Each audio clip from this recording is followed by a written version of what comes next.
In this video, we'll carry the concept of error forward into the various elements that are affecting our sensor readings.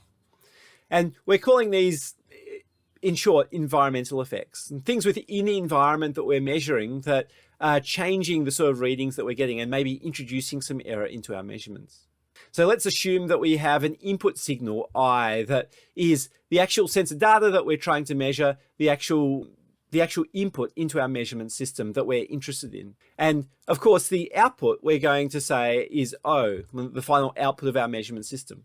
There's multiple different environmental effects that can feed into alongside this input to change our output or modify our output somehow. These things are things like our temperature that we're performing our measurements at, our pressure that we're performing our measurements at, the humidity, the various ways that we've interfaced and supplied voltage, or maybe the cleanliness of our voltage supply to our sensors and our measurement equipment. So essentially we've got two different types of environmental inputs.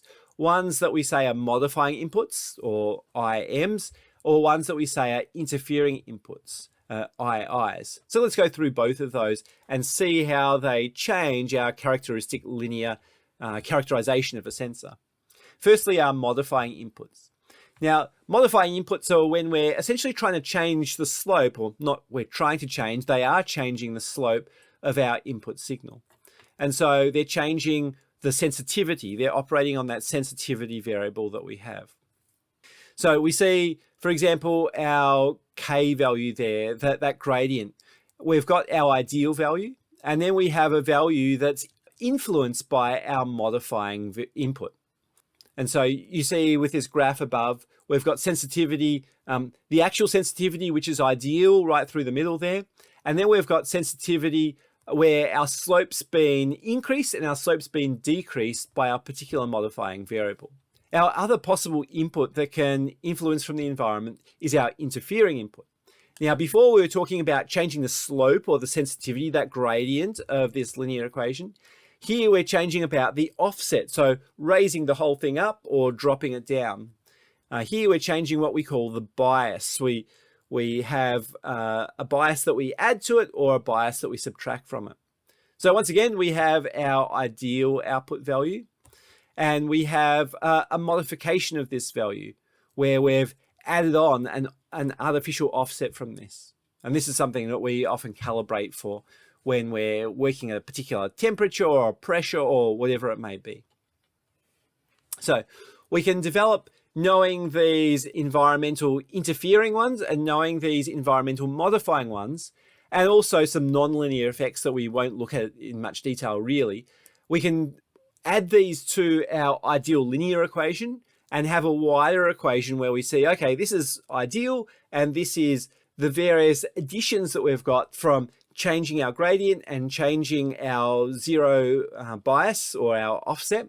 Based on how our system's set up and what other sensors that we're using, we might be able to characterize some of these and account for some of these. Now, often we'll talk about calibration in a bit, but often when we've done our calibrations be performed at a certain temperature, a certain pressure, certain environmental conditions. Now, over time, that calibration will drift, and over time, those various temperatures and pressures in our operating environment is going to change as well. And we get what we call sensor drift, where we're drifting from what we had previously, what we've been calibrated and characterized for. We're looking at the amount our measurement sensitivity has adjusted based on as those ambient conditions change. And that drift can occur based on both on the zero offset, but also on our gradient changing. And a lot of these are physical characteristics, physical effects. For example, when our sensor has a spring in it, like tiny accelerometers do, for example, but other things as well. For example, when we're doing concrete testing with a rebound hammer, our spring may operate slightly differently at different temperatures.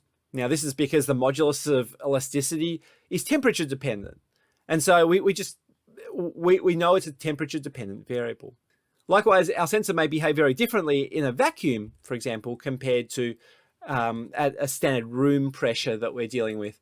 And likewise, it might handle very differently deep under the ocean where we've got high pressures subjected to our sensors.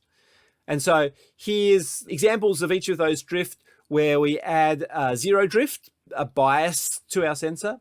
we add a sensitivity drift where our sensitivity is drifted off, and when we've got both of them, when we've got an offset and we've got our sensitivity drifting.